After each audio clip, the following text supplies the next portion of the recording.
Hey guys, Mitch here. Just wanted to let you know this episode goes a little bit longer than normal. We talk about BlizzCon, we talk about all things Blizzard, so if this is something you're interested in, just stick with us because we get really in depth. We appreciate your support, we appreciate you tagging along with us, and hope you enjoy the show.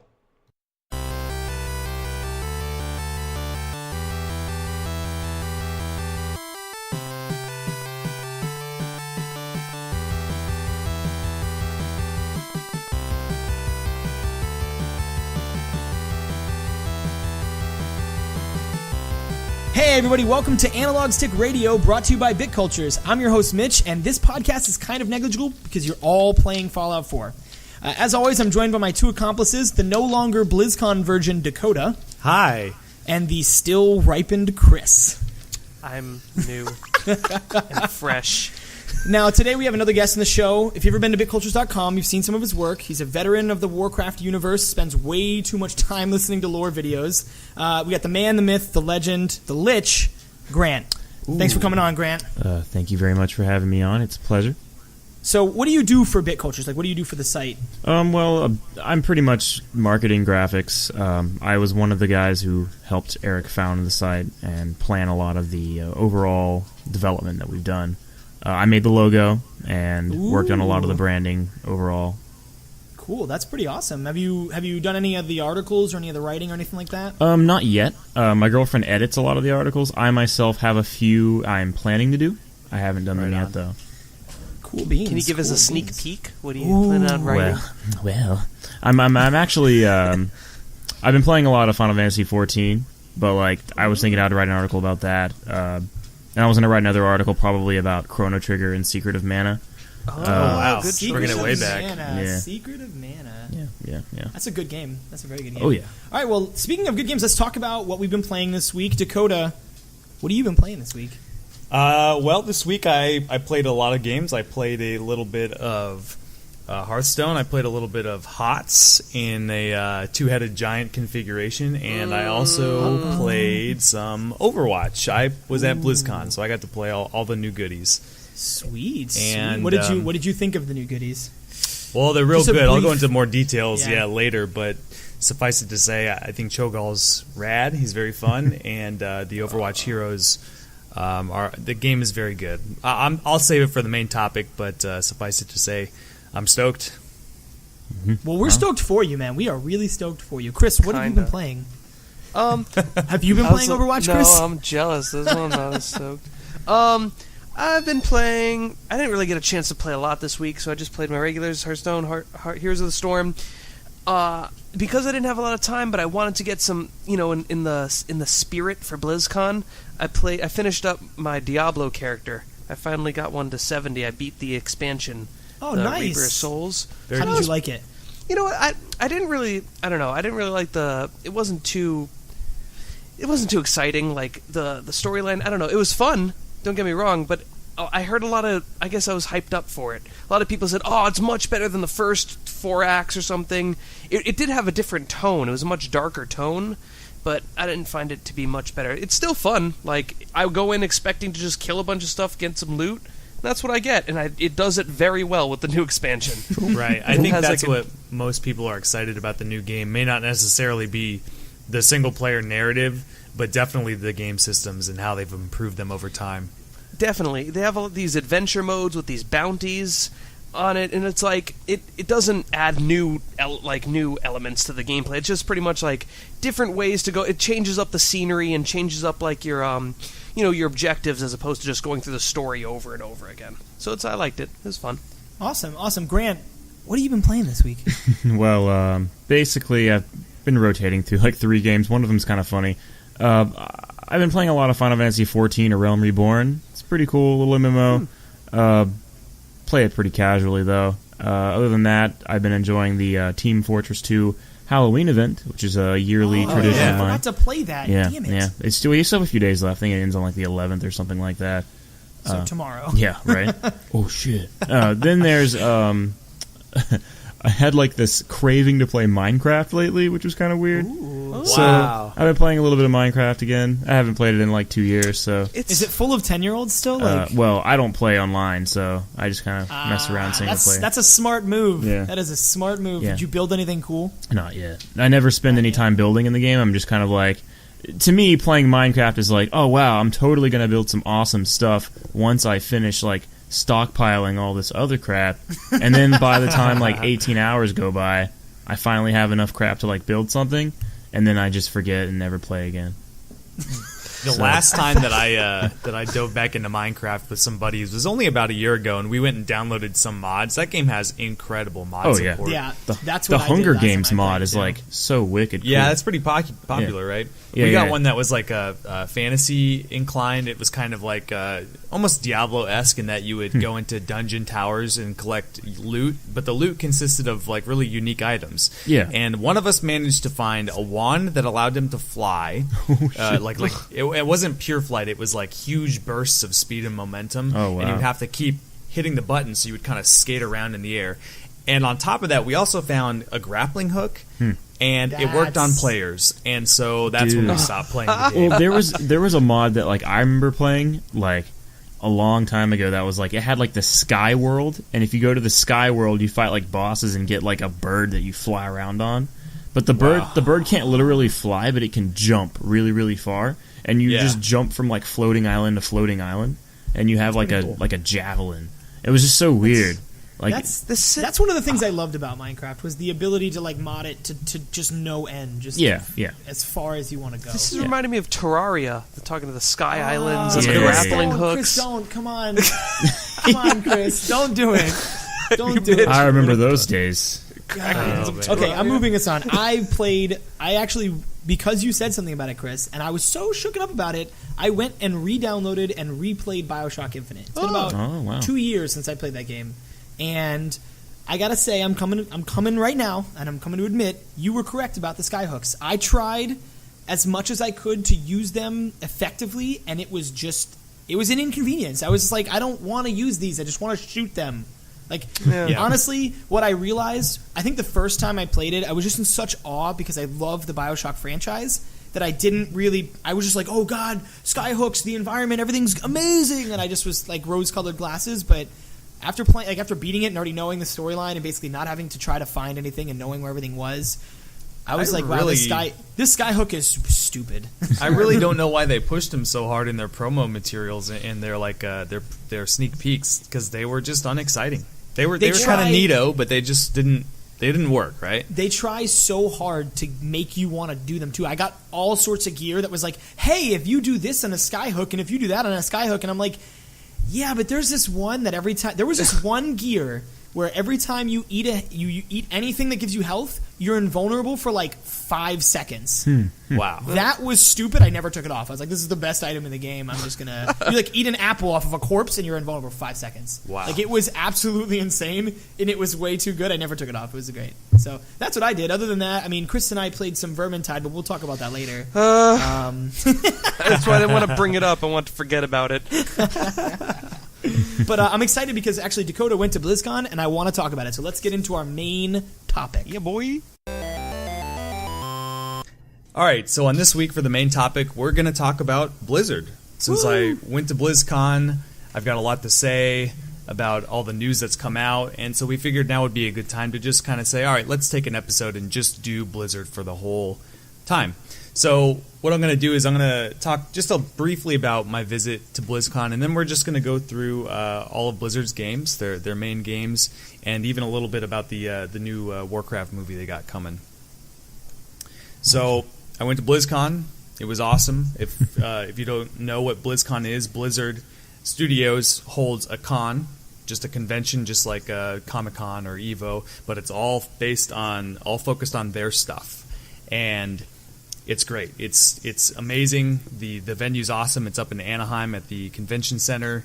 The production value that goes into the con after being there, I'm in awe. The thing has got to be so damn expensive, and it's really cool that the company just spends so much time and effort devoted to 2 days, all for the fans. And go ahead. I really love it. It's like a celebration of the company itself and the fans. It really is. Yeah. It's very unique too. There's not very many companies that do something like that. Yeah, at this I point, can't I think guess. of any If others. Any, yeah, I was gonna say Yeah. if any at all. Yeah, like The only Valve other probably that- comes close, but like, Right. They do they do a convention? International is probably the closest thing they come to that, and that's it's not. Dota. I mean, it's not really a convention, Yeah. but it's the Valve's ValveCon basically. Yeah. And I know Minecraft has Minecon, but I think that may be community run. Don't quote me on it. And most recently, last year was the first. What is Sony calling theirs? PlayStation Experience, and they're going to have their second annual at the beginning of December. They're not calling it a con. Are they going to really be those guys? Jeez. Come to a con, Jeez, guys. Jeez, Sony. Gosh. So tell us about it. What was break it down, Dakota. Well, it was good. If anybody ever has the opportunity to go, the two things that you need to do is go to the opening ceremony and go to the closing ceremony. The opening ceremony, they basically just briefly touch on everything that they're going to reveal over the weekend. So they do their kind of broad strokes announcements there. So if they have a new game, for instance, last year they announced Overwatch during their opening ceremony. And then it's later in the weekend that you get to kind of dive deep into whatever topics and news they announced previously. So the opening ceremony is awesome. Everybody's in this huge auditorium, this convention hall. They've got this huge stage set up. Lights are everywhere. They keep the show floor dark, which is pretty cool. I mean, us gamers, right? Shut-ins or whatever. It's very dark, but they have actual stage lights everywhere. Now, so you're always like walking underneath these bright colored spotlights and stuff. Very cool. Now, I have a question. Was the opening ceremony where they revealed the trailers for the movie and Legion, for instance? Yes, Awesome. that's where they Yeah. showed them. So the opening ceremony, they do all their big reveals. So they're like, Yeah. all right, Wow. Warcraft, and they show you the opening cinematic. The movie, they show you the trailer. Going to talk about Overwatch. They quickly announce the new content in Overwatch, and they go game by game by game and say, this is what you have to look forward to finding more about this weekend. Very cool. That is Yeah. awesome. It's definitely something I want to do at some point in my life, and I'm sure we all agree. Like we're all Oh, definitely. pretty big Blizzard fans, so Yeah, very, very cool. I enjoy it, and it's kind of uplifting to see a company do something like that, specifically for the fans. It really kinda, is. It brings you back to, like, it humbles you almost. Like, man, Blizzard really knows what they're doing as far as like fan service Yeah, is concerned. I haven't had the chance to go to like a game-specific event like BlizzCon. I've gone to SIGGRAPH before, which is like a graphics conference they hold once a year, and like different companies go to that to showcase stuff. Blizzard goes to that every year, and they have a booth there usually. I've gotten to chat with some of the cinematic team and some of the people who. Oh, very cool. Yeah, and that was kind of neat. That was probably the closest I've interesting. ever come to BlizzCon, but like, SIGGRAPH usually happens around the same time, maybe a month or two before BlizzCon every year. So they kind of showcase or preview some of their cinematics there, which is sometimes kind of fun to see. So it's like a little mini BlizzCon. Yeah, you know. Oh, nice, nice. So let's get into some of the games they talked about, because there are a lot of things to discuss. Oh, yeah. There are a lot of things, a lot of bombs dropped, and it was exciting to watch. I think before the game bombs, there's the one big bomb I mean, there's that the everybody huge wanted. bomb we've been waiting Yeah. for forever. The WoW movie trailer. Yeah, that was a bomb. Jeez. Yeah, it was pretty sweet. Let's hope the it's movie available doesn't for bomb. everybody to see. So if Yeah, you guys I'll want to see it, I'll post a link in the show notes. If you haven't seen it, it's incredible. Very, Right. very cool. what do you guys So- think? Yeah, opening thoughts, Grant. I want to hear your thoughts on the WoW trailer. Well, yeah, I've been avidly waiting for this for like a very long time. I know that when they first announced that there was even going to possibly be a movie, they had like that, everybody's seen that picture of like of Nordrassil, and they're just like, wow, there's going to be like the World Tree in the movie, or what does this mean? We don't know what this is. So the fact that they finally released a trailer, we finally know what it looks like. Even the previews that we got of the orcs, I remember they leaked those a little while ago. This was the first time I recall seeing the scenery in the trailer. So like, was beautiful. it kind of blew my mind just how, like, overall, like, and coming from an artist's perspective, like, to me the big challenge is Warcraft is a very stylized, kind of world. The characters aren't hyper real, but they're not exactly too cartoony either. So finding a way to portray that in a movie, like, that's pretty hard to do. So Yeah. seeing how they did it, like, I'm pretty impressed. The orcs look realistic. but they still have, those distinctive Warcraft features that, everybody's come to know over the years. So, just the visual presentation, I'm incredibly impressed overall. Like, will the movie be like a Criterion Collection piece one day? Probably not. But I'm sure that it'll be a fun, cool action movie at least, and the art is there, that's for sure. Lore-wise, I don't know, I'm pretty, like, and you guys can interject at any moment, but, like, I'm pretty big into the lore.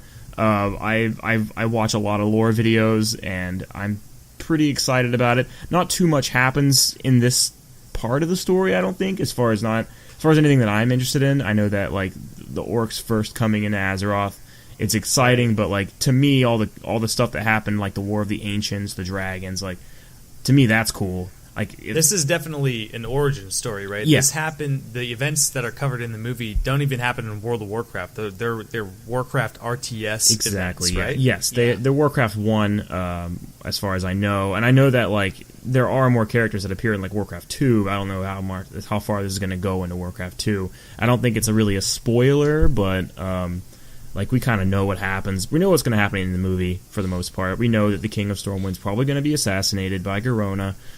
We know that the Gul'dan's going to play a role in the movie. Obviously, he has an actor announced. So, right, Toby Kebbell's playing him. Yeah, we don't know how far into that it'll go. Like, my memory of the original Orcs and Humans stuff is kind of blurry. So, like, I don't know exactly. I just know that, like, that may be a big turning point of the movie is Garona half orc and turning on right, King because Ling. I think the broad strokes of the story is that the orcs come to Azeroth after their own world is destroyed. Yeah. They make light contact with the humans. I think one of the humans is like, hey, we don't... most of the humans are like, oh my god, these beasts, we gotta fight them. One's like, hold on, it's alright, they're not too bad. Mm-hmm. And then Garona does what she does, and then that's when the war breaks out, if I understand. Yeah, the interesting part is that, like, I'm kind of fuzzy on, like, how because she was friendly with the king for a while, and I don't understand how that came to be. She's half orc, half Draenei in the story. I don't know if the movie's going to make her half human, half orc, or something like that, but I know that she's I half... they're going to go into that. That's interesting. Yeah. Well, I mean, I guess all of our fuzzy holes will be filled in by the movie, so... Oh, that sounds good. That's exactly what I wanted to do. I was blown away by Stormwind, like how beautiful it looked. Grant, you even actually pointed out as we were watching the trailer that you can see, what was it, like, Westfall? Yeah, you could see Westfall, you could see Duskwood. Like, I don't know where those mountains in the back were, but, like... I mean, Red Ridge, maybe? Well, like, it was weird because they were like snow, and I was like, I don't know if there's any snowy mountains between Duskwood and Stranglethorn, but it was still awesome. Like, we're cracking down on the deets pretty hard. But, I mean, I was just impressed that they were able to take the basic structure of the city and turn it into what would look like a real city. Adding all the little incidental buildings, things like that. Very, very cool.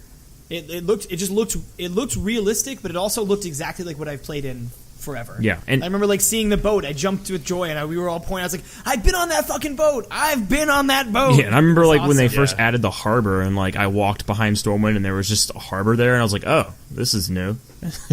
So, like, it's just so cool to be able to see that. And there are also little secrets in the trailer too that I want to say I know what they are. Like, pretty sure Ner'zhul was in the trailer. Like, I think that was him.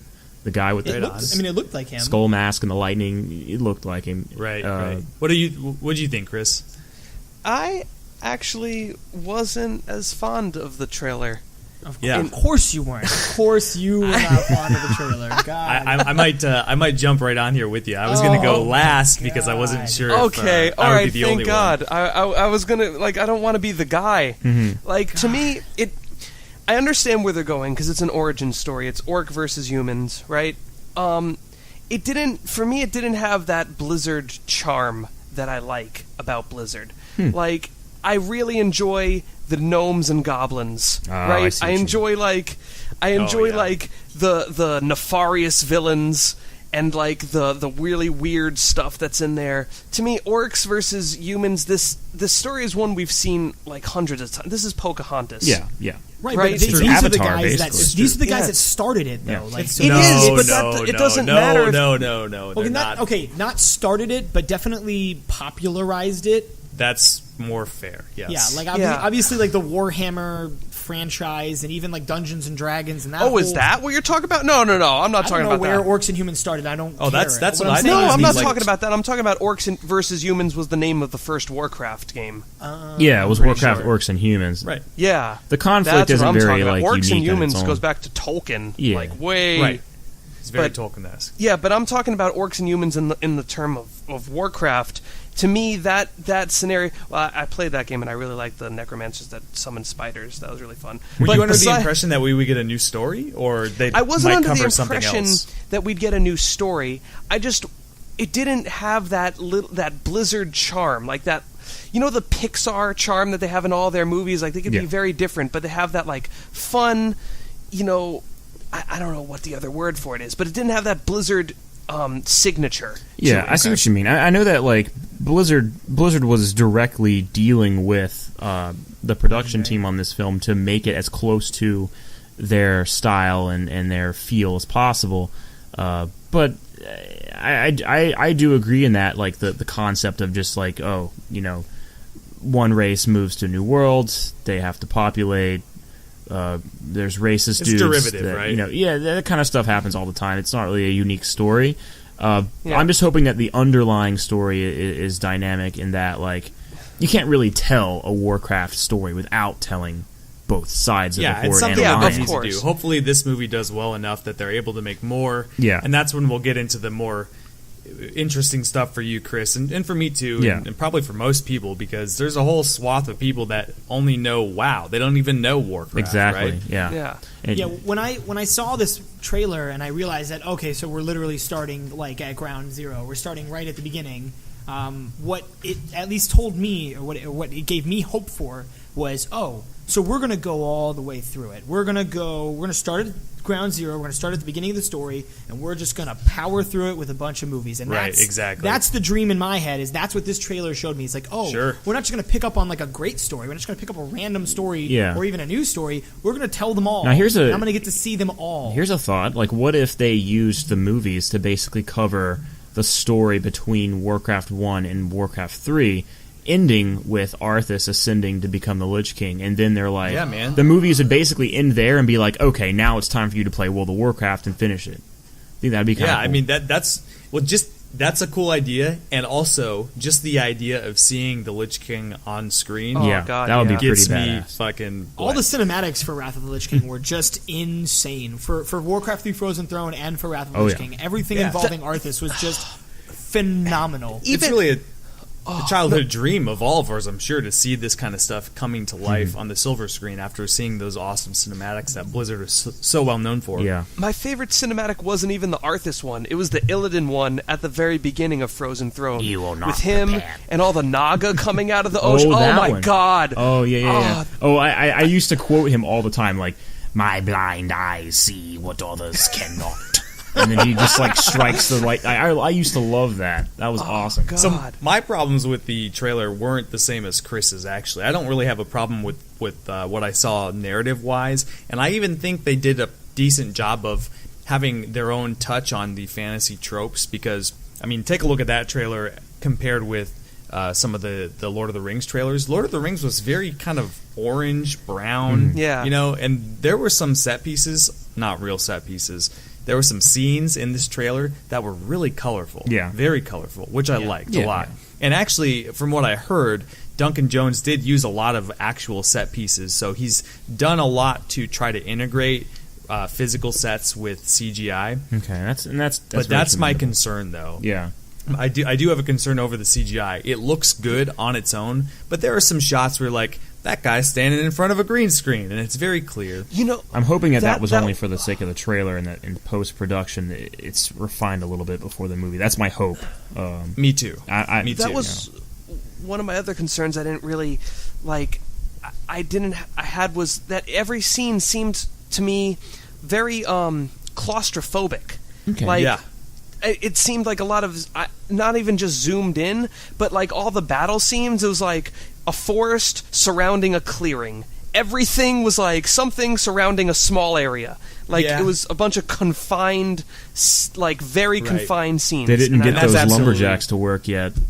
They have to Right. send them out. I was going to say, Send have you out ever some played a ghouls and Warcraft game? wisps. Like, everything's confined in everything. Yeah. Are you kidding me? Like, Oh no, shots fired. I mean, yeah. And Chris, that's definitely a product of the CGI, right? Yeah. They have to do things like that because they're actually not in a forest, so they have to confine the shot. Probably. Yeah. The other thing that kind of concerned me was, even though the orcs do look awesome, man, there's like this one shot where they show, I'm not sure which orc it is, but they show his face, and it's the eyes, man. You can see the actor's eyes like in there, and it totally brings it to life. Oh yeah, that was after However, that was Baby Thrall scene. He was looking at Baby Thrall. Right. Yeah. Yeah. Oh, It shows him Baby look Thrall. down at the baby, but when it shows the close up on his face, it's I think the company is Weta that does the digital art. Weta Digital. The same guys that did. There were actually Yeah. a couple of companies that did the art for this. I'm friends with somebody who worked on this.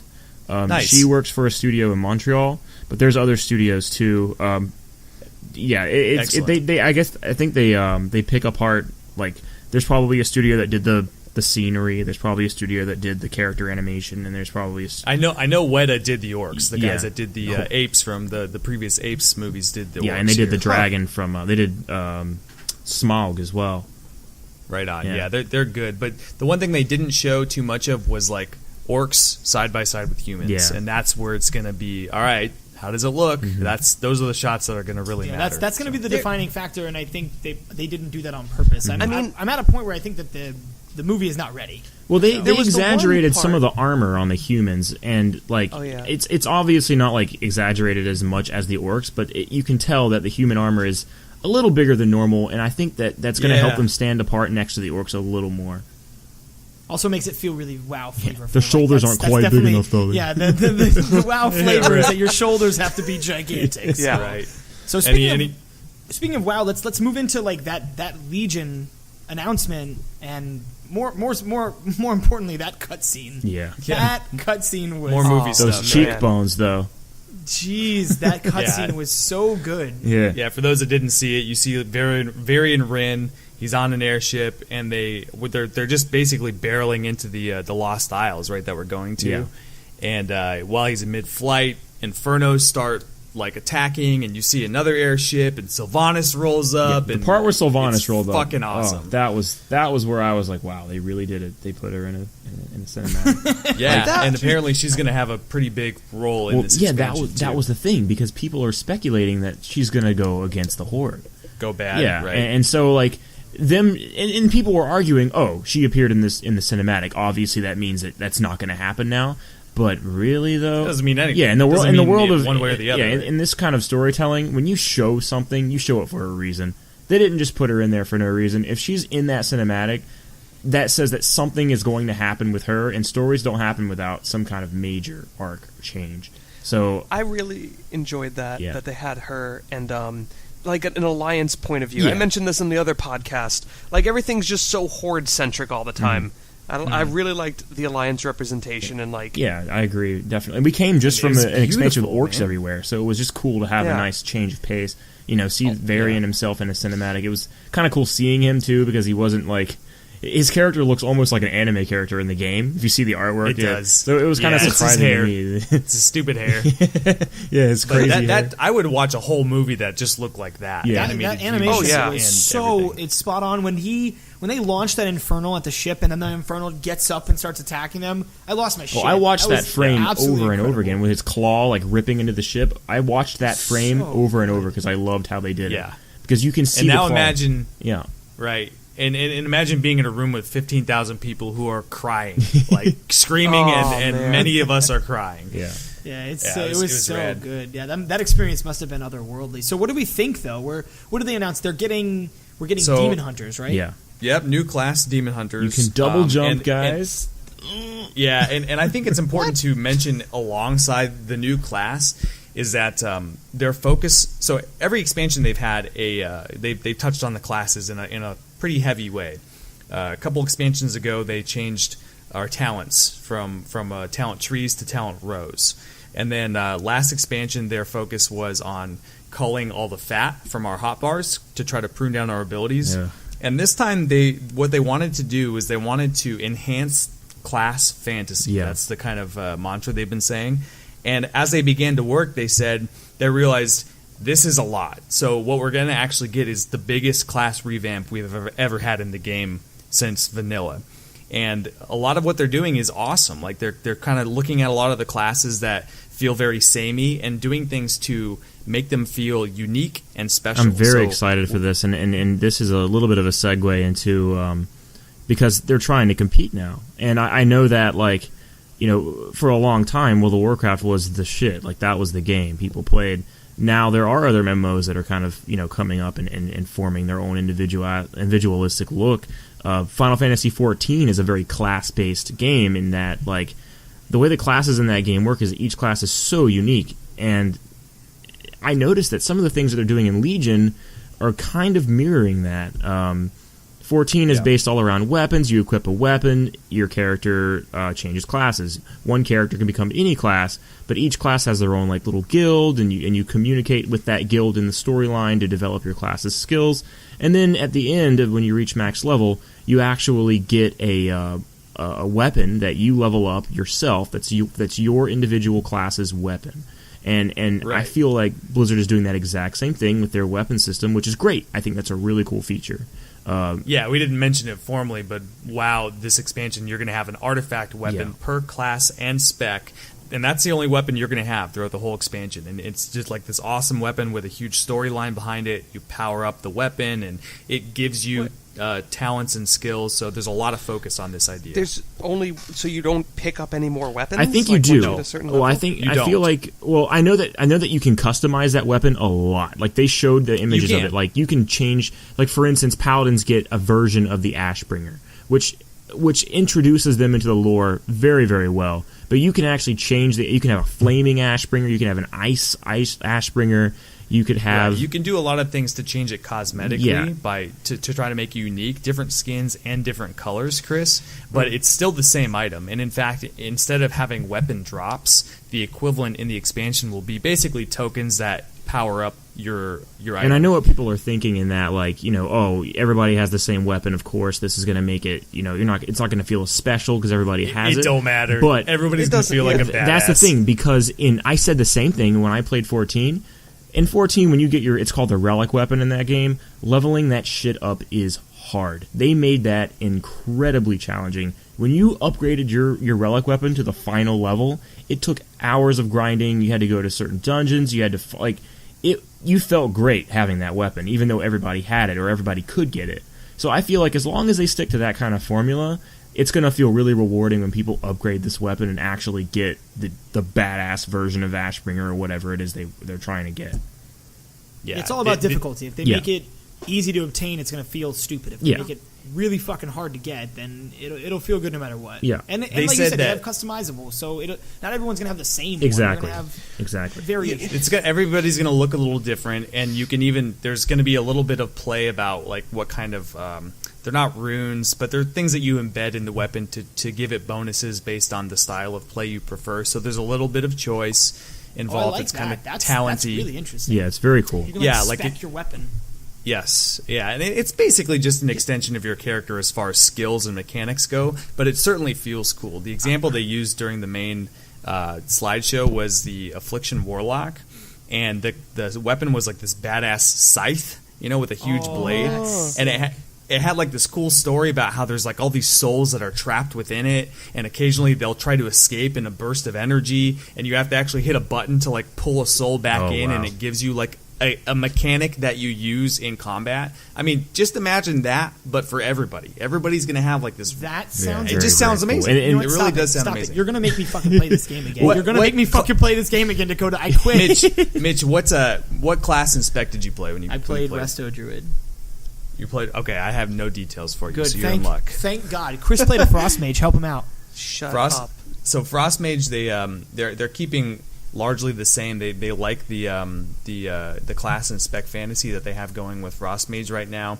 They did change some things, like take out Frostfire Bolt because they thought that was a little redundant and didn't feel frosty. It was like they still had fire in the frost rotation for some reason, just because it was like legacy back from when they added the spell. That's one of the specs that already feels very frost, or like the fantasy's good.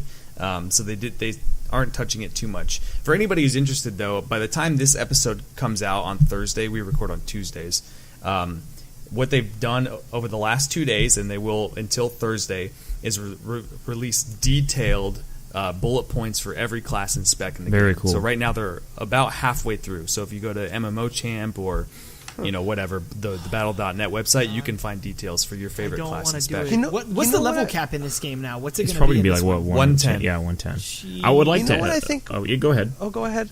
No, you go Okay, ahead. I just wanted to add a couple quick things while we were talking about the whole weapon system. I feel that it's really cool because it does involve the character. It involves your character a lot more in the lore, which some people don't care about the lore. Other people do. It's still cool because it makes what you're doing feel important. And my favorite feature of this is that each class gets kind of like a base, basically. And you're going to report to, for instance, I don't know if this is the exact place, but I'm pulling it out of a hat. Like, I think the Paladins go to Light's Hope Chapel in the Eastern Plaguelands. So it's actually causing you to go to the Eastern Plaguelands, which, people were a big complaint in World of Warcraft these days is that you can basically just log in your garrison or in a city and just teleport everywhere. Yeah. So this is motivating people to go into the world, see the environment in the game, and basically experience the game in a place that was already in the game, but in like a new way. And it makes These class halls or class orders, they kind of use the terms interchangeably, have addressed that concern specifically. Yeah. For in Warlords, people complained you go into your garrison and you never see anybody, Exactly. and you never have to. And so these are going to be instance zones, kind of like the garrison, and you will have a mission table in them. But everybody on your server that is your same class, both sides, Alliance and Horde, are going to be there, Which is really so cool. You're going to basically bounce between your class community, hanging out with all the other rogues or whatever. Or you're going to go to the main hub city. Mm-hmm.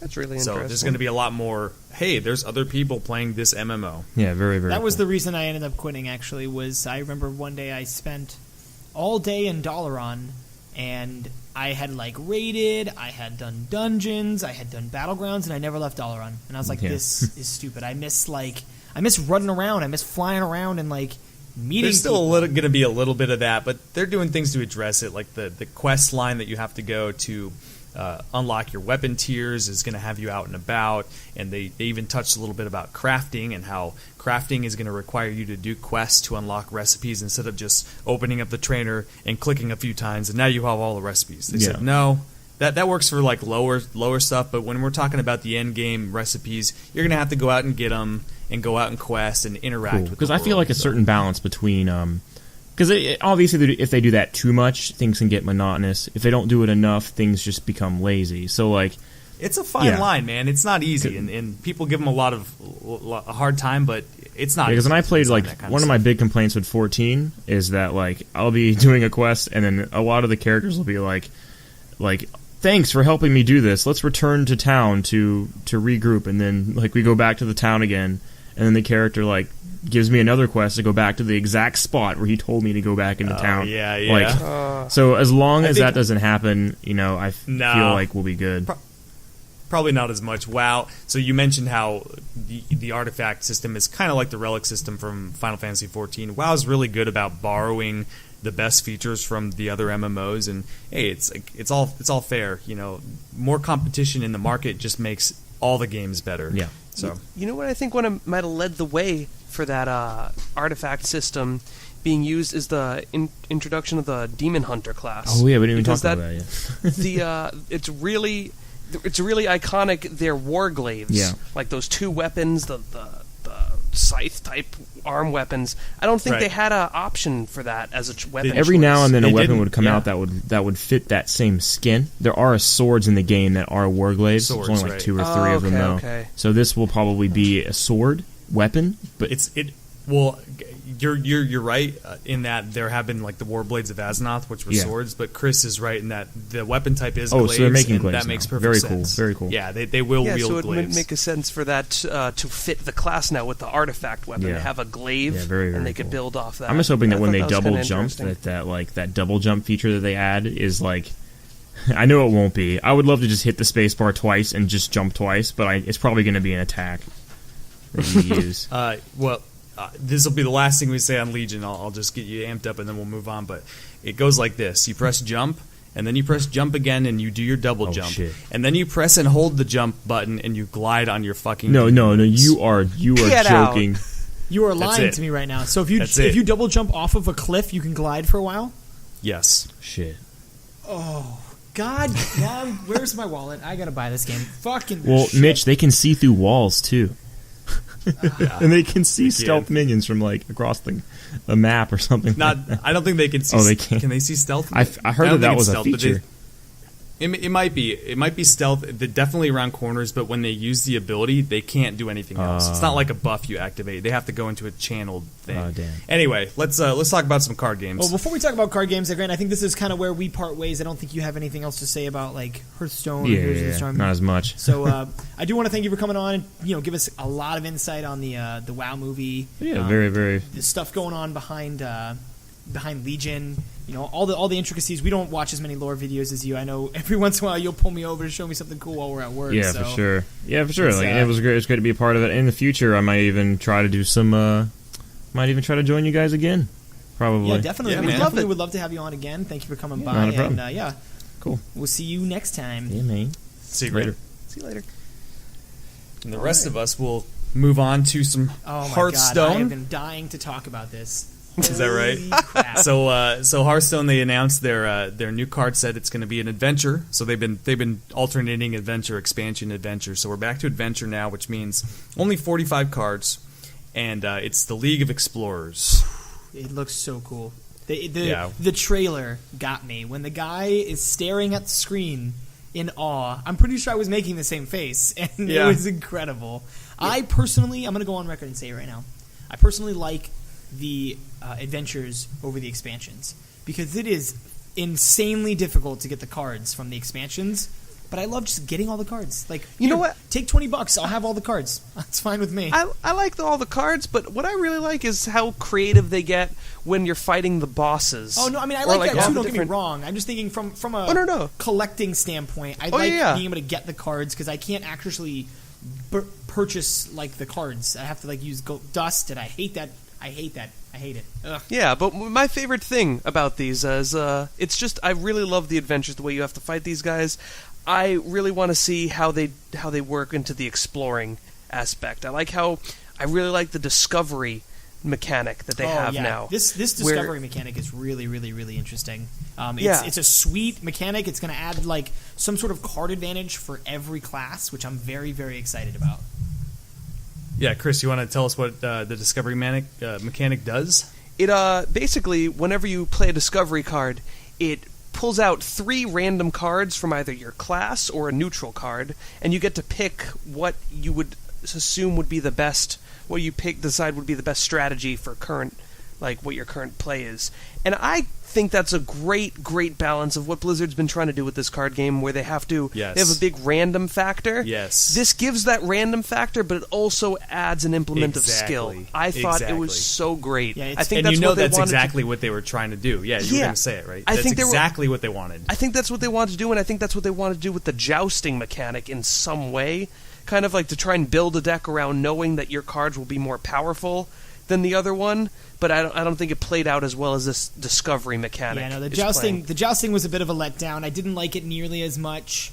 I loved It was this definitely discovery a mechanic. focused effort to try to slow the game down a little bit, because I think at the time aggro decks were getting out of control, Yeah. and the jousting mechanic favors later game yeah. decks. But what ended up happening was now the best decks right now are all aggro decks. So Yeah. it I guess it didn't work too didn't well, work did too it? well. But that's because they printed that stupid Paladin card. Holy crap! I'm actually Yeah. fully expecting them to nerf that at some point very soon. So the Paladin Yeah, card well, that all has you all the all you Paladin secret players secrets. playing your mysterious challenger deck, get ready. That card, there's no way that's staying. There's no way that's staying because there's no way to fight that. There's no like active way to stop that from happening. So We're talking, yeah. but we're since talking about of- this discover mechanic. I really like some of the things that they did because at first when they displayed it, they only displayed like the one that says like discover. I think it was like a 1-drop or something like that. And so it shows you 3 Right. random 1-drops either from eligible from your class or eligible from neutral minions. And I don't think it's fully random. I think they have like little card sets that they've basically delineated as these are going to be the cards that are available from this. So it's like a random card from this subset of cards that they've curated. I hope it's fully No, random. it's fully random. They said it's a fully random from neutral or a class card. That's I don't think that's true. Like, because some of the cards say specifically they can find the set. Like, for instance, there's one that's like, I believe that there's a card that says you discover a legendary or something like that. Yeah. So There are some very specific ones. It's not wide open. They've made it so that they have a specific set of cards, but it's going to be random from within them. And I think the set is wide. I think it's like they probably said, we're going to allow everything, and then they identified some cards that cause maybe balance issues or something. I don't know. Anyway. They were pretty explicit about saying that it was going to be random. There are a few cards. I think, actually, no, there's only the one card, the legendary 9-drop, the 9-mana 7/8, that you discover like a legendary weapon, and those 3 are always the same. It's always a 10-drop, and those 3 are always the same. But all the other ones, we watched the second video. I mean, we weren't there, obviously, but we watched the second video, and they said it's going to be like anything eligible. Like, if you are discovering a beast and you're playing like a druid or a hunter, you're going to get any hunter or druid beast or any like eligible neutral beast. So I'm hoping that it's random. If it's a subset, it's a subset. But I hope it's random, because to me that's like the best aspect. You just get literally any possible random card. Like I was playing the other day, and somebody's piloted shredder gave him like a Millhouse Mana Storm, and I was like, God, that's so ridiculous. Like, that's such an insane thing that just happened. Like, holy crap. And I love that. If they had taken him out of there, it wouldn't have been as cool of a moment. So I do like that a lot. Yeah, and the important part is that you do get, as Chris mentioned, that balance of the cards that are presented to you, you don't have control over, but you do have control over which of the 3 you select. And so it's still, despite the fact that it's random, is going to favor and reward smart, skillful choice. Yeah. You know what is another thing I liked? I liked this, the way that the direction they're going with a bunch of these cards, that they shuffle things back into your deck. Like, there was an Entomb, which is a priest deck card. It was ridiculous. It takes an enemy minion off the field and shuffles it into your deck. I love awesome. that mechanic. It's so cool. And they had the hat. We call it tucking in Magic. Yeah, we call it tucking, okay. There's the hat. I really like this idea because it like plays off the Indiana Jones Explorer thing. I don't know what mana cost or whatever, but it's like it gives a minion to 1/1. You put the hat on them, and then after I think it dies or something, the hat goes back into your deck. Yeah, it's give target minion +1/+1 and Death Rattle. Put an Explorer's hat into your hand. So, yeah. It's right into your hand, even. Yeah, it's so good. We can't talk about shuffling into your deck until we talk about this golden monkey situation here. Oh yeah, that's where I want to lead up to. Shit. So Elise Starseeker, 4-mana 3/5, Battle Cry, shuffle a map to the golden monkey into your deck. So you play this 4-mana 3/5. So Mitch, what's a map to the golden monkey? A map to the golden monkey is a 2-mana spell that says shuffle the golden monkey into your deck. So we've already done 2 things now. Like, Jesus Christ, we've played Elite Starseeker, we've shuffled this card, we found this card, and now we've shuffled another card. And the map also draws you a card, so you don't lose card advantage by doing this Oh, it does process. draw you a card. I didn't know that. Okay, so that makes it a lot better. Okay. So you Yeah. get to draw a card. More incentive on this flippin' card. So Right. the golden And so monkey. finally, When you finally find, if you've ever find the golden monkey. This has got to be some sort of achievement. I want to see it. I don't care if it happens to me or if I do I need to see this in a professional game. I want to see it on stream. I want to see it somewhere. 4 mana for a 6/6 taunt. Already, like, what the fuck? Okay. Battle Cry, change your entire hand and deck to legendary minions. What the actual fuck is this? So card? bonkers. So awesome. No, and it's perfectly it's so balanced great how because, like, you have to do it's never gonna so happen. much work to get this. And by the time you get it, like, it's the end game. So, like, all those legendary things, usually they're not too good early on, but, like, when you have that giant, like, mana pool to play all these ridiculous things that do nuts stuff, like, it's going to be time you're going to win. I want to. It's totally. I want to play the deck that plays. This is the dream that I'm living with this card. I'm in magical Christmas land because right now. you have to dream in order to even consider playing these cards. Like Mitch knows as the Magic player, this kind of stuff is fun. It's never gonna fucking happen. Well, the thing is, since it's a legendary minion and it's not class specific, it's probably going to go in any deck just solely because it's such a good like it is. A 4-mana 3/5 is already a good body for any deck. And then the 2-mana draw card, still a fine card. It's going to proc your Flame Waker. I personally think with some of the cards that Miracle Rogue might be making a comeback, so it's going to proc your Gadget and Auctioneer and give you a card. Like there's a lot of implications for this deck already, but here's the dream. So follow me on this journey. Everybody listening at home, you guys, I want to play it in a Druid deck. I want to ramp up. I want to play, I think her name is Avian or whatever, the 9-mana something or other that all your minions cost 1. I want Legend of the Hidden Temple music. And then I want to play this golden monkey and then just slam cards on the table. That's the dream. That's a big dream. That's the dream. I want to play. I think where this card might actually see play, if somebody's going to try to build a legit deck around it, you mentioned it. It's got to be in Rogue, right? You can cycle through your deck so quickly. I think. With some of the Rogue I think cards. this really brings back Miracle Rogue. This is something that's going to give you incentive to play Miracle Rogue, and they printed a couple other cards also that like really incentivized Miracle Rogue. Like, holy shit. But I gotta say, one of my favorite cards from this set is a Druid card. I actually don't remember it off the top of my head, but the amount of options they're giving you in this set is just insane. Like, some of the cards are so absolutely... They're not... You know what's the best part about what they've done and what they have done before, but this set especially, is they're really leveraging the fact that they're a digital card game, right? This Golden Monkey nonsense would just not be possible with paper cards. And so I love when I see designs in this game that remind you, hey, this is a digital card and we can do whatever we want, because at the end of the day, it's all ones and zeros. Yeah. Yeah, it is... This is something I love that when I talk to... Because I'm a very avid Magic player. And when I talk to Magic players about Hearthstone, their complaint every time is, oh, but it's so random. And they forget, like, Magic is also random. Like, they've taken out some of the randomness of Magic, like having different colors, having different... having to actually draw and play land cards to get the mana. They've taken that out. So if they take that out, they have to add the random back in somewhere. And they've done it with this. And it actually makes it... just a more fun game. Like, you can take it seriously, but sometimes you're just going to lose to that random situation. Like, your opponent's, piloted Shredder is going to give them a stealth assassin and ruin your whole plan, and that sucks. But it's going to happen. Like, you just got to enjoy it.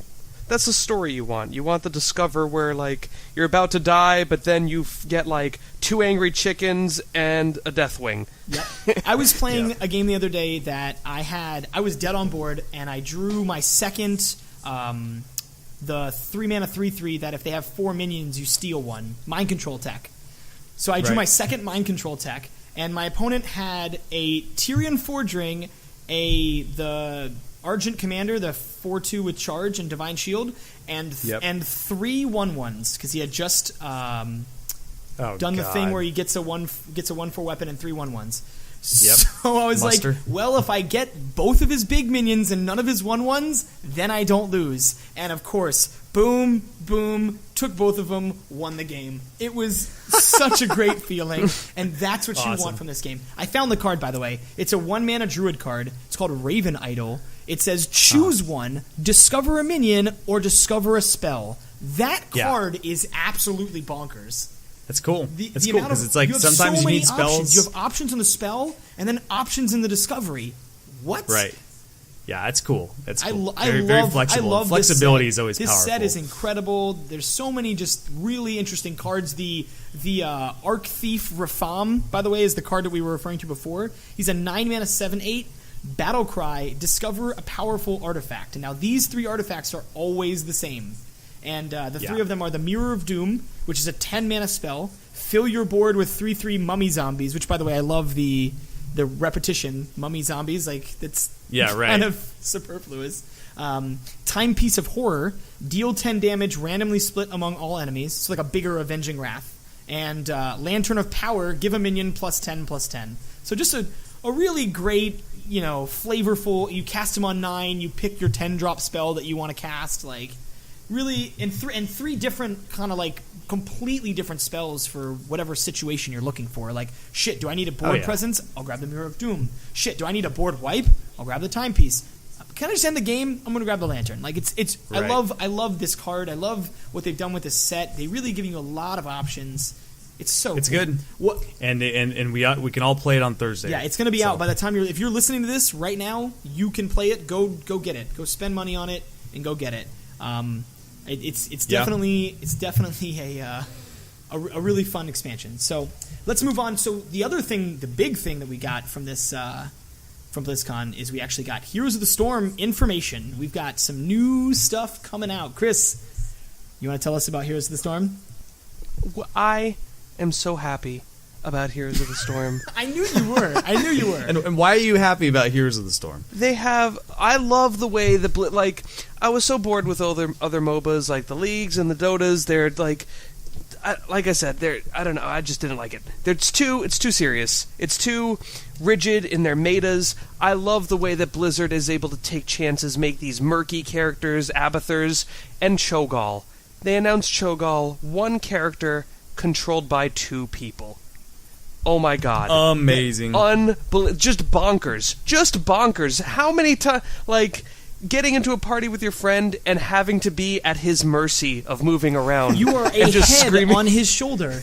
It's a giant 2-headed ogre. One guy controls the movement and has some melee moves. Another guy controls the other Cho. head. Yeah, Cho controls the melee moves and the movement. And Gall controls a lot of AoE spells. But what I absolutely love is Blizzard didn't take the lazy route where they just kind of okay, this guy's melee and moves, this guy's the other one. They have the E ability, which combines both players together and makes them work together. You have to actually do some timing stuff with your partner in order to use this skill effectively. Cho throws out a giant bomb, and then with his E, and then Gall, the player who plays the other guy, has to see this bomb come out and has to press E to detonate the bomb. So it's really a lot of teamwork in one big character. Incredible. I remember when they introduced it, I said the same thing, Chris. This is just gonna be 2 things. We were both confused on are you gonna be able to control it? Are you not? And then they break it down, and I was really expecting it to be exactly what you said. This guy is gonna have a bunch of melee moves, and this guy's just gonna be a caster and essentially be an Abathur on this player forever. But they really, really impressed me with how they handled this and made it to where you're not just an Abathur on this character. You guys are actually working together and coordinating. Right. And I like what they said is they tried to make it feel because Cho'Gall is kind of like a raid boss. They want you to feel like a raid boss, and that's what they did. He's not fat. easy to kill. I love He's that. not. You have to remember, so here's a little heads up, boys and girls, when Cho'Gall finally hits live and you're laning against him, remember that is 2 heroes. Oh, yeah. You cannot 1v2 Cho'Gall. Oh, yeah. You have to fight him as if he were 2 players because he is 2 players and he has got a ton of damage output if he's focusing on the same person, and he's got a ton of health. Yeah. Now, Dakota, you actually had a chance to go hands-on with him at BlizzCon? Did you? I did, yep. Tell us some things. All I could do is just gush about it and dream, but you lived the dream, my friend. Yeah, so right after we watched the panel. That was one of the panels that we did watch, and it was very cool because the way they did that panel and the Overwatch panel is they had an artist and they had a developer talk about each of the heroes. So you got to learn about how they were made aesthetically and then also how they were made implementation-wise and how the teams interact. It's very interesting stuff. We did get our hands on. Me and my buddy said, all right, we got to go play some heroes now. Marched over to the line, waited in line, sat down. We decided, all right, you go Cho, I said to my friend, because he's got more experience with heroes. I don't want to control him. I'll go Gall. He picks Cho. I sat down. You're not even level 30. You can't be Cho. I cannot be Cho. Well, get this. Here's my level 23 badassery. I sat down. I locked in Kael'thas, and the client wouldn't let me back out because it was a special demo client for the show floor. So my friend looked at me and said, "What the fuck, dude?" So luckily he got another player, one of the strangers, to play. Right I am not kidding you. Why is level 30? I'm level 23. Can't even pick his own character. And it sucked too because I'm so used to being able to like click around and like check it out, and Escape just didn't do anything at that point just because of the build that they were using. So after that mistake, we did get back in line. We did play again, and I did play Gaul on top of a Cho'head. It is a lot of fun. Oh. What's even scarier is a Cho'Gall with an Abathur on its head. Oh, It's God. absolutely absurd. God. It's like shotguns, man, or it's like just Gatling like a guns, just pew-pewing walking everywhere out of this guy's head. Death. Yeah, he's cool. He's he creates a lot of space around him because he's such a threat. And a couple things that that occurred to me is, even like, say I'm chasing a hero to the right, Gaul can be shooting back to the left, and it's very easy to forget. So if you're trying to chase Cho'Gall down because he's almost dead, you're going to be taking blasts in the face. So you always have to keep an eye on your health. Another thing that people were doing was Cho would mount up, and also they made a sweet custom mount animation. You guys see this? We saw Instead him of getting horse. on the horse, he summons a horse and holds it under his shoulder, under his arm, and just runs around with the horse flailing about like he's got in the fireman carry. So good. The Cho can mount and move around, and the Gaul can still shoot. So that's very dangerous. really? Oh, Because wow.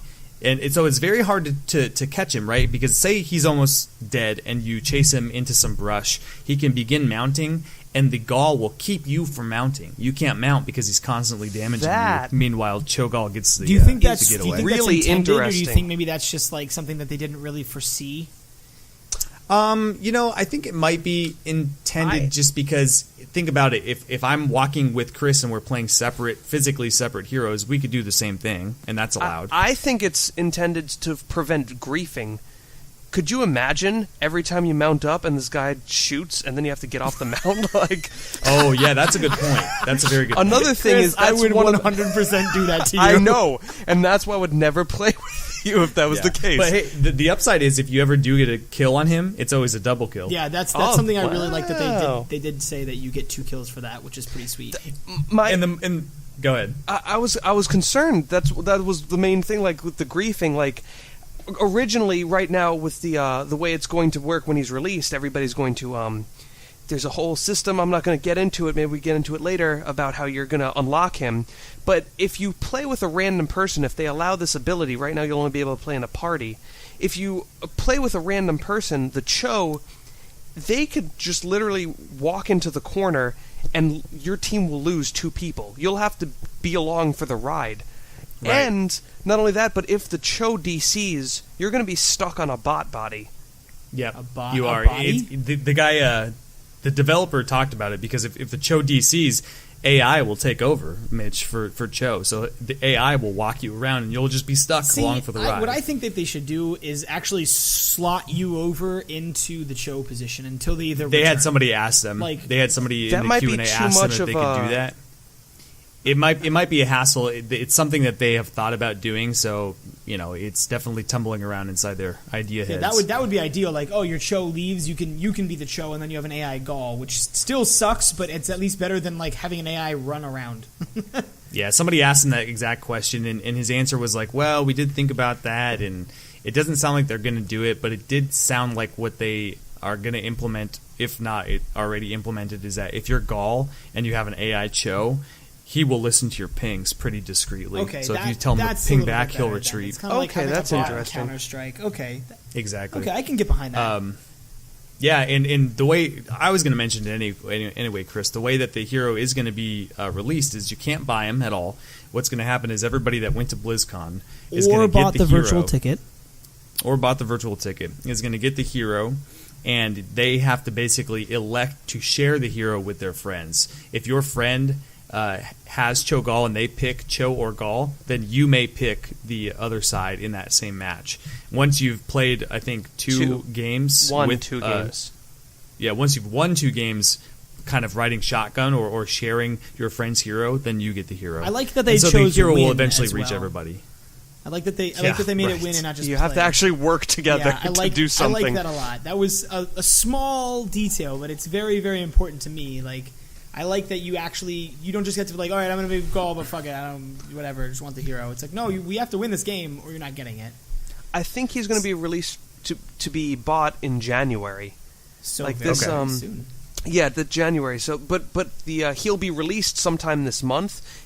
I read online, people are expecting around the 20th because that's not this Tuesday, because it's today. Is that next Tuesday? No, it's not next Tuesday. Tuesday. Is the 17th. It's soon. It's next Friday. Yeah. Well, so around the 20th, that's when people were expecting him to be released. But so from then until January, the only way they're calling it a virus challenge or something, some kind of event. That's the only way to unlock him. But once the 1st of January rolls around, he's going to be available in the store. I wonder if he's going to be twice the price of a normal hero. I mean, everything else has been their twice. Hero prices Everything else has been twice. Why not this? I also like that they incentivized people helping other people get it by giving you a giant sum of gold. Like if you win 4 games, as the person who gives the show, they give you a big sack of gold, and I thought that was pretty cool. Like they incentivize it on both ends, which I really, really like. So, huge. But let's talk about some of the other heroes that they introduced because I'm really excited. They actually introduced a Darius type character in Heroes of the Storm, which is a little annoying. I'm not excited about that. But they introduced the Worgen King, Mr. Greymane himself, and I'm pretty excited. He looks really cool. Yeah, Darius being similar to the League. Oh yes, hero. yes. Sorry, Darius is a League hero, and his ult resets on kill. So this champion or hero has a similar upgrade. You can, if you kill somebody with his ult, he has a short duration where he can use it again, and if he kills somebody, he can just basically chain it and kill all 5 people.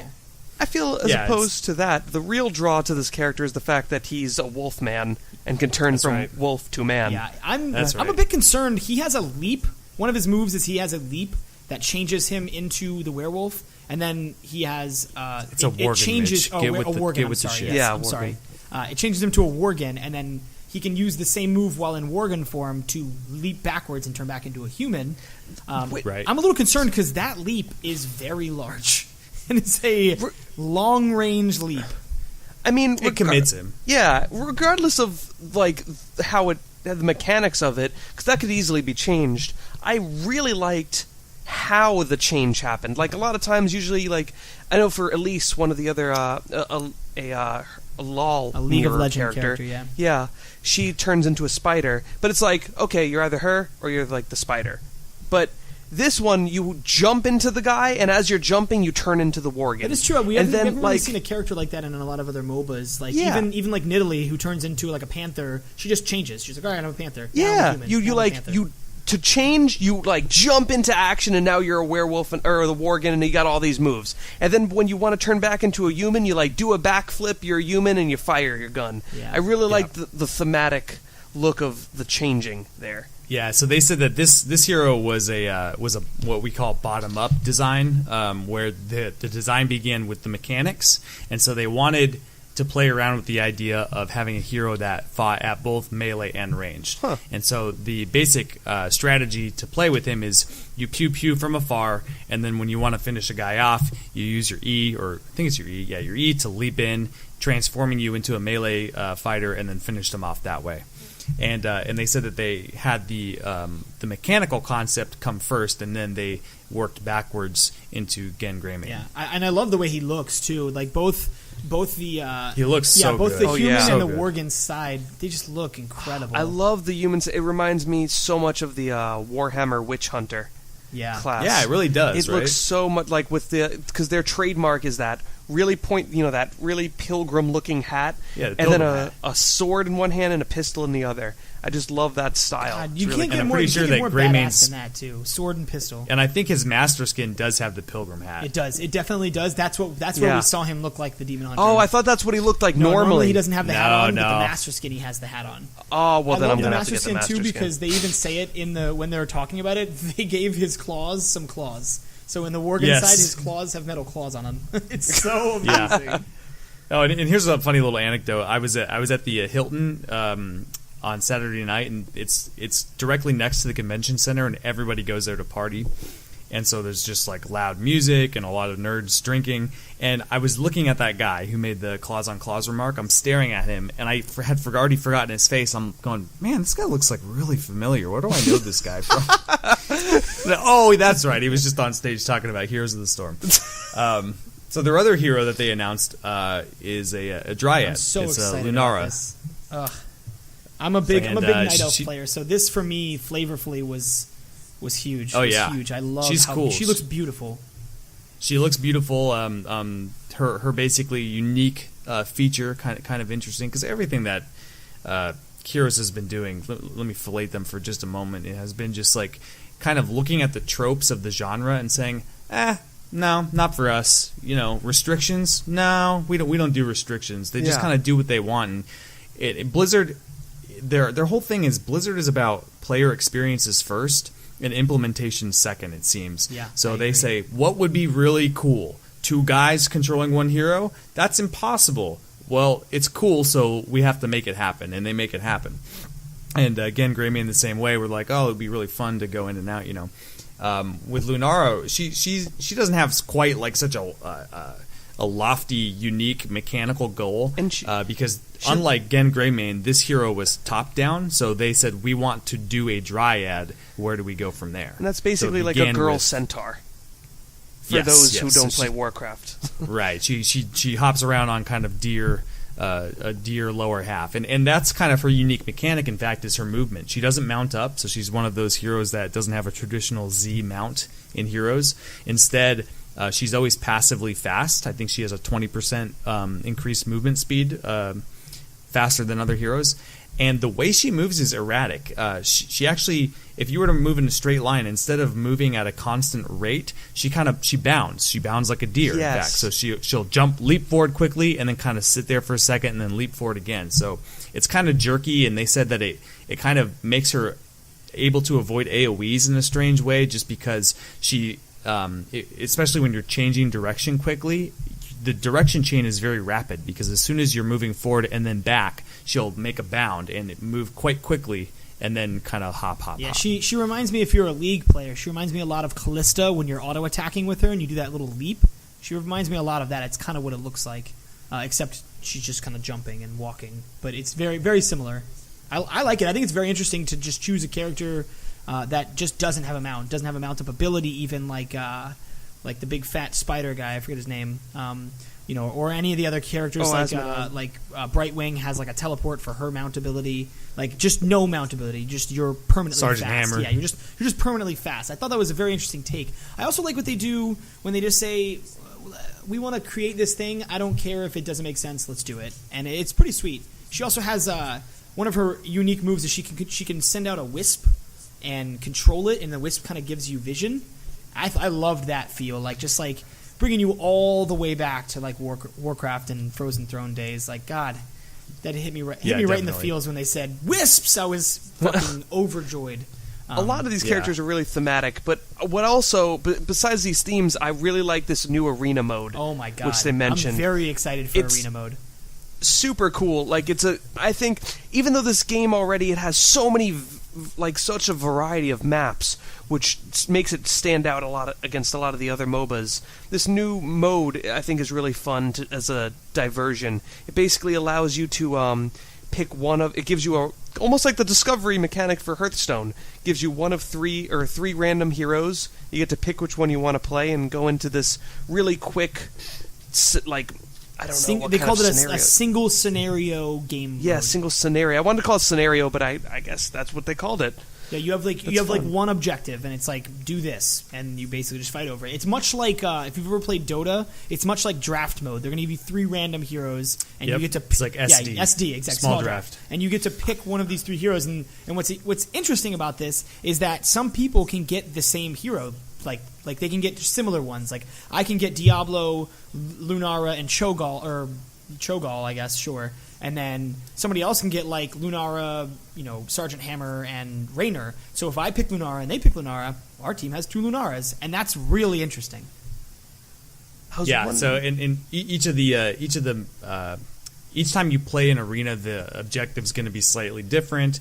And all your heroes start off at level 10, and you don't level up. So all the progression is static. It's just about jumping in, grabbing a hero, and fighting over for some objectives. Yeah, it's a little quick skirmish. I like that. I like that a lot. So some pretty interesting changes to Gears of the Storm. I'm very excited to see it come out.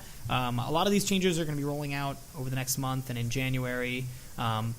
Let's talk about what's on all of our minds, though, because we're all dying for it. It's coming out in spring of the 2016. Let's talk about Overwatch. I am I cannot wait for this game. This game looks incredible. It's like the Team Fortress I never had. It's great. But it basically is Blizzard Team Fortress, and a lot of people, all 12 of our listeners, probably half of them are going to go, "Hey, it's not Team Fortress. It's Team Fortress." I don't know why people are fighting this idea so much. That's what I like to say to people. I've been saying, yeah, I got my alpha key for this game in the orange box in 2004. I mean, it really is. It's an objective-based first-person shooter. You play on teams of 6. TF2 could go up to, I think it's balanced around 6, actually, isn't it? Isn't it competitive TF2 around 6? Yeah, Not important. yes, I'm it not is. sure No, what it is. competitive It's 6. TF2. Like TF2, you switch your role on the fly. There are different roles. There's 21 heroes, and each of them fall into, I think, 5 distinct roles, 4 or 5. I think there's 4. Attack, 4, healing, tanks, defense, attack, and that might be it. 4. Yeah, 4. There are 4. Having a lot of Dakota. trouble with numbers tonight. There are 4. Dakota. And so you're always changing your team on the fly. At its core, it's an FPS. It's a first-person shooter, but there's so much variety to be found within the different classes that it doesn't matter what kind of gamer you are, whether or not you're new to the FPS genre or not. There's definitely going to be something you find fun. The heroes have abilities, kind of like Hot style, where they've got a couple abilities they can always use, and you have to build up to an ultimate. So it's going to be familiar in that regard to mobile players. There was so much variety. That's what I really liked about this game. There's they really took a lot of different kinds of tropes that you see for the really fast healer in Lucio, who kind of buffs up his team. You have the healer Rezer you see in Mercy. You have I love the new character they released, Mei, who's the Chinese scientist who uses ice. I'll interject real quick and just tell you, I've played probably, I don't know, 14 or 15 matches now. Mei is by far the most fun I've had in that game. Oh my god, that's the exact kind of character I love. Controlling while doing damage and just faking people out with that giant ice wall and ice block while you're oh my god, you should have that's seen Chris. So good. If you don't know if there's one thing you need to know about Chris, he is a frost mage at heart. So when he saw this character, he was gushing. He's like, "Oh my god, wait, frost!" And then he saw the ice wall, and he was like, "Oh my god, ice wall!" And then we saw the ice block, and he about lost it. It was and what I didn't realize until I played her today. As an aside, I do have the beta, so I'll be able to chime in with some updates here and there, and you guys can. The ice block, it heals you when you're inside of it. I didn't realize that. What? Yeah, so if you're low, it'll heal you for about. I think I was at 20 health when I panicked poop sock hit the button, and I think it healed me to about 160 health, and she has 250. So it does a good chunk of her health. That's awesome. It's really sweet, yeah. I had a gaming keyboard. I still do. This isn't as big though. Oh god. Back when I played you know this story. Back when I played World of Warcraft and I played my Frost Mage, and at the left side of the keyboard where the tab caps lock is, they had a bunch of G keys that they would let you set to a bunch of them. Do you have a gaming keyboard like that, Dakota, or have you ever seen one? I don't have one. It's just a bunch of G key. It could go G. The one I have now has G1 through G12, and you have the ability to set them to whatever you want. They're like macro keys. Yeah. So I set them all to ice block, so that whenever something happened, I just slammed on the left side of my keyboard and ice blocked instantly. I've watched this happen. Oh, shit. It was joyous to watch. It was just a giant oh shit button. So fun. That's. I'm fantastic. actually That's what more I'm excited looking about forward to. this other hero that they released, Diva. She looks amazing. She's this little Is she Korean? Yeah, she's a little Korean professional gamer, and she pilots this mech. And the mech, I think, can it shoots missiles. It has a shield, and then it has a dash, I think it is, or a fly or whatever. She can fly. Yeah, she activates boosters, and you have 2.5 seconds of flight. But what I really like about this character is how unique it is, because you're this mech, so you're kind of like a tank, and you want to jump in and put a shield up so other people can do stuff and fly up on somebody and try to get right in their face. But then if shit goes down, you have a self-destruct mechanic, and you jump out the back. and then it explodes in a large radius, and all you have now is this little gun, this little light gun, and you just run around. It's almost like Samus's Zero Suit style. That's what exactly like Samus's Zero Suit. But if you her suit even looks like the Zero Suit. And if you shoot it's enough like people with this light gun, you recharge your mech and you call it back down. Like that is just it's insane. Super That's fun. so much fun. It's cool. It's cool. It's a lot of fun. It feels cool when you start the match with her. She like boots up the mech and it makes some like little Nintendo chimes. And she's always like making quips and references to gaming. I think Diva is definitely going to be like the Twitch hero. All the Twitch monsters are going to just love watching that hero and all the dumb gaming jokes that she makes. And I say dumb endearingly. I don't. They're dumb.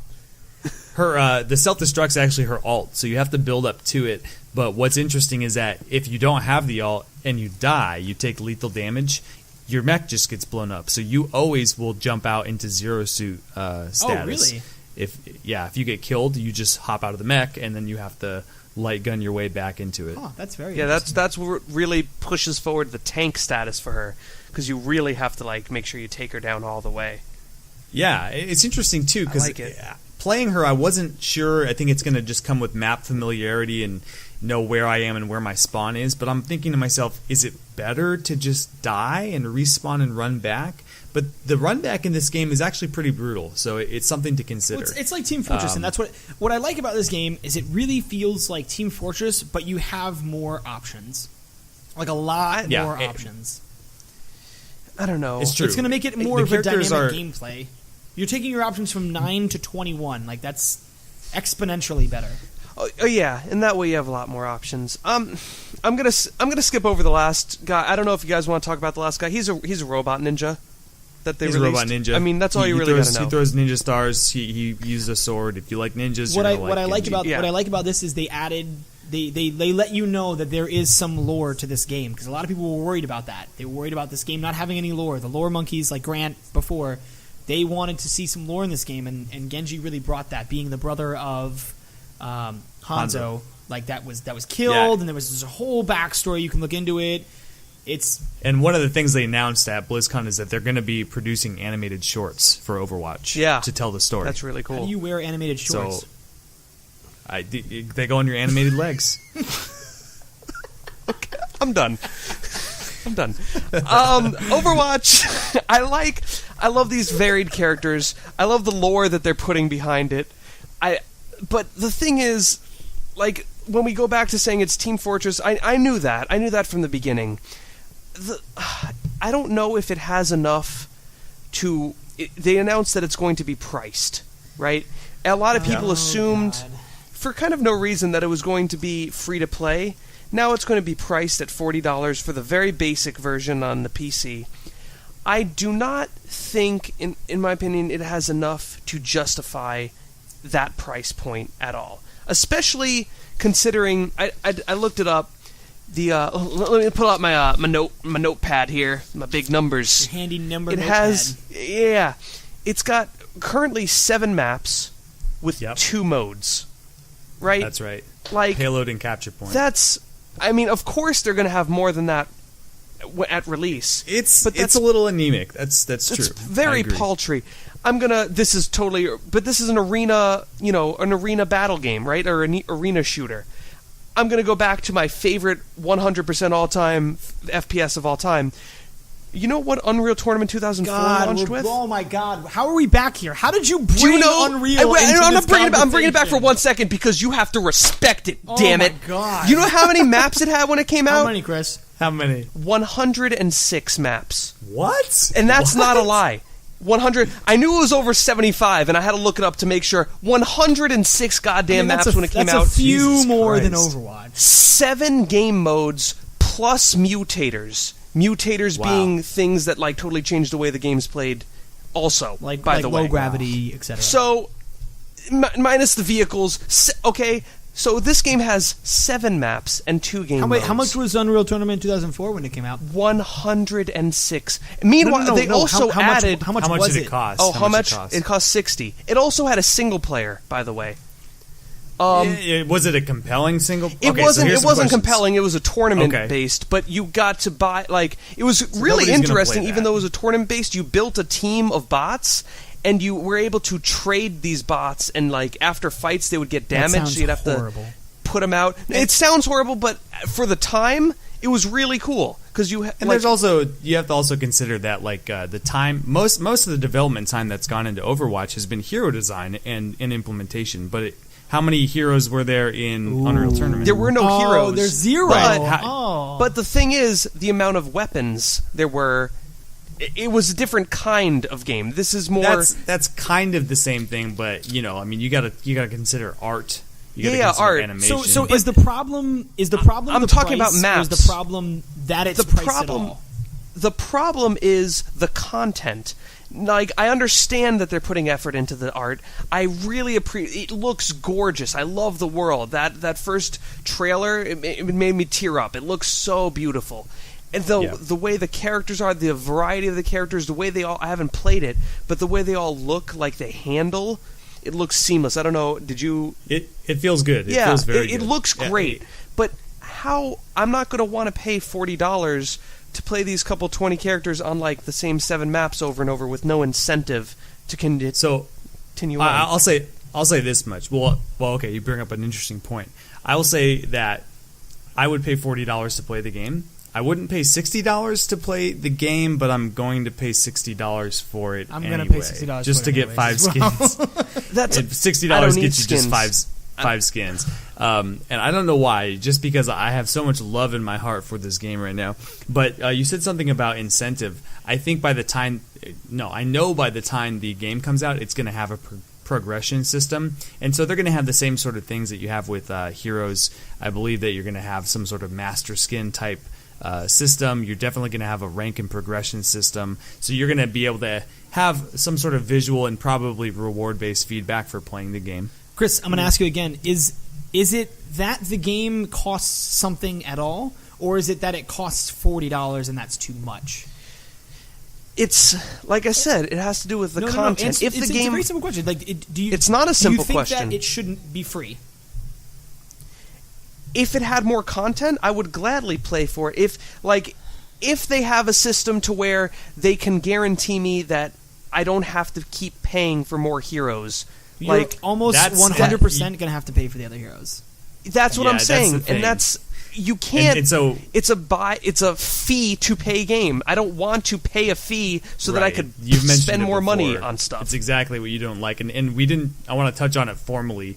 They have been very obtuse when people have asked them that question in an official capacity. Do we have to pay for more heroes after these 21? And they are unwilling to answer the question. That's right what now. I'm worried about. I do not like how they skirt around that question so much. It's like, hey, and especially they made a point. Like, when you buy this $40 game, you're going to get all the current heroes and current maps out right now. Like, why you have to say that? Why you got to say current? Yeah. Like, what do you because they're gonna do that. I think that's fine. We've gotten from them 2 games between Heroes of the Storm and Hearthstone that are free to play, and you do not have to pay anything to play these games. Not a single thing. You don't have to pay for the heroes. You can buy them all. You can buy all the cards with in-game currencies. This game is something that they've put a lot of work into. I don't mind paying a little bit of money for it. I personally think for the game, if I'm going to have to pay for the subsequent heroes, I think $40 is a little hefty, but I would gladly pay like $20, $25 for like just the base game if I've got to drop more money on each hero. However, if they do what they're doing in Heroes and do what they're doing in Hearthstone, where they offer some sort of in-game currency to buy these heroes, then I don't mind. However, if the only way I can buy them is with money, I'm a little disappointed in the price point. That's all. I don't owe Blizzard anything. They have to try and get me to get their game. And I love Blizzard. I love their company. I love the look. But I'm not going to be conned into buying such a paltry game, like so with these so limited things. In a perfect world, how much would this game cost, if at all? Like, let's say what they have now. Let's just be realistic. Throw 5 more maps on there. Okay. That's real. hopefully realistic as they throw 10 more maps Okay, on but there and 2 more modes. I'm being realistic. I'm just for argument's sake. They have 5 more maps. So what does that make it a total of how many? That makes it a total of 3 plus 7. That's 13. Okay, so let's 12. Okay, so they have 12 more maps. They have 12 maps total, 21 heroes. How much should you pay for this game? How much should you pay for this game? If you know you have to pay for the other heroes. If I know that there's more heroes, I'd pay about what does Counter-Strike sell for? $15? Now it does, but I think at its inception, I'm pretty sure it was about 20 something. Well, I'd pay. I think it was $15. $29.99 when it came out. Actually, if they're expecting me to spend more money on this game, I would actually. I really don't want to. I don't mind not buying this game. To be honest, like it looks great, but if I'm going to be conned into just buying more heroes to keep a game fresh for these same 7 maps, like I really don't mind not buying it. It has to really impress me in the next couple months with the more features they release. Yeah, I think that's going to be a big thing. See what they're going to, because they're going to slowly roll out information the closer we get to it. So we need to see. I want to buy it. See what they trickle out. I'm curious to see if there's an in-game currency because they like to do that, and I would love to. That would be ideal. There most definitely will be. I understand your stance, Chris, and I respect it. I like that you're putting your foot down. I'll buy the game, but I accept the fact that your stance is perfectly valid. No, I get it. I wish that it were different, but I kind of am, I guess, accepting that I can't really do anything. And Blizzard's never really been a bad guy. You know what I mean? Yeah. So I'm kind of using the benefit of the doubt here. Like Blizzard's always had my back, so. They have Activision doing their money now, though. Oh, God, let's not get into it. Let's not get into it. Yeah. Let's get through these last two points. I'm going to just blaze through these. Oh yeah, it wasn't too much. Late.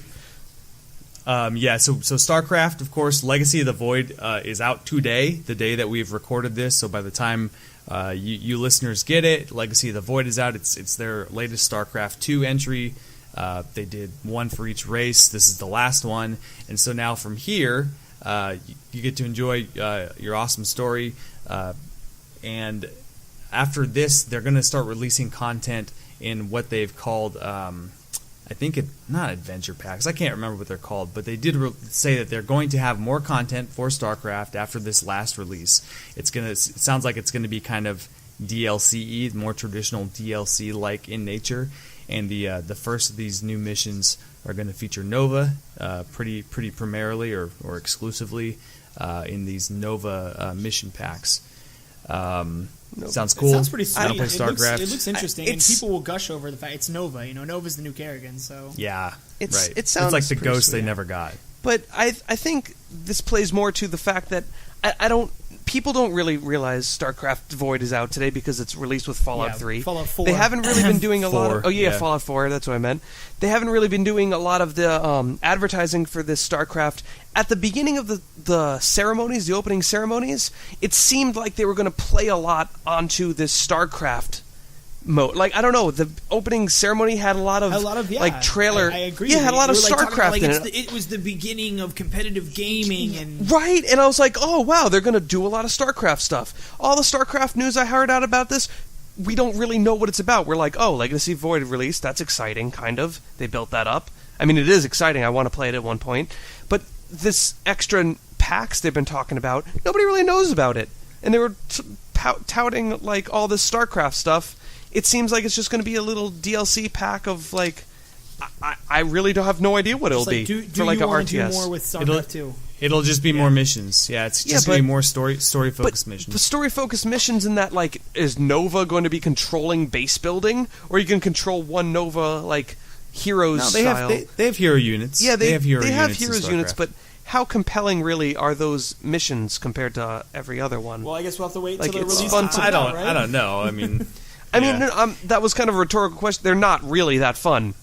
Like, you know what I mean? Like, I kind of like some of them. I like the old school ones, though. They're fun. They're very fun because they break the normal trend of the RTS style missions, right? You're doing building, you're doing the resource management, and then you have a next mission, which is a story-based one on, like, your little squad, and it's like, oh, this is fun.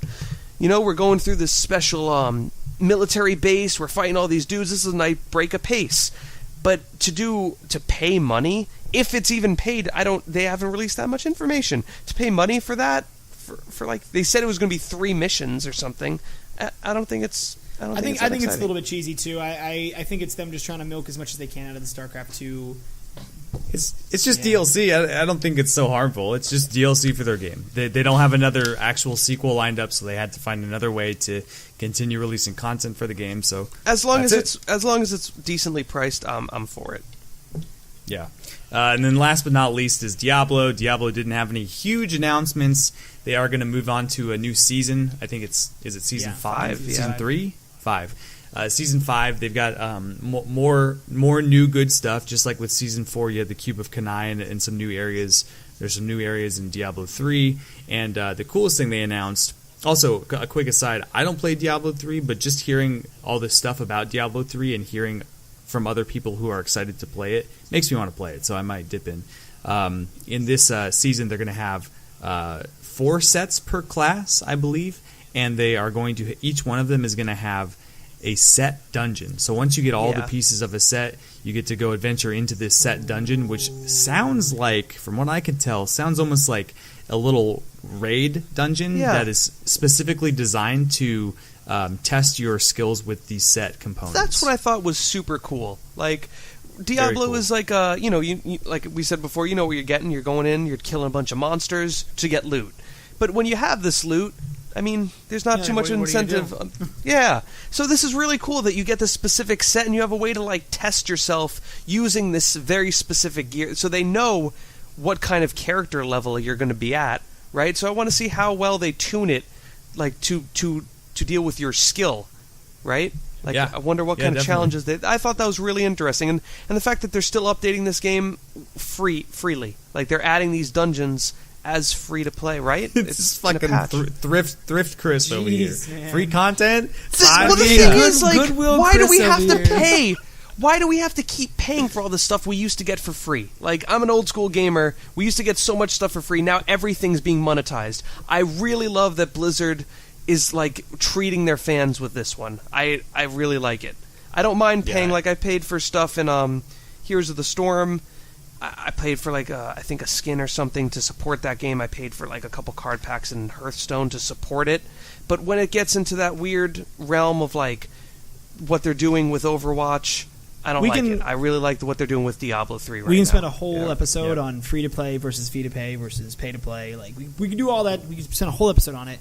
I'm curious. I'm just curious to see how this rating pans out. I've done rating in WoW. It's interesting to think about rating in Diablo. It's a very interesting take on it. So I'm excited. I'm very excited. So I like it. Yeah. Thanks for sticking in there with me, guys, to ramble on about. Yeah, there was so much BlizzCon, content. They released so much this year. Holy shit! That was really exciting. I enjoyed it. Let's get to the meta bet, guys.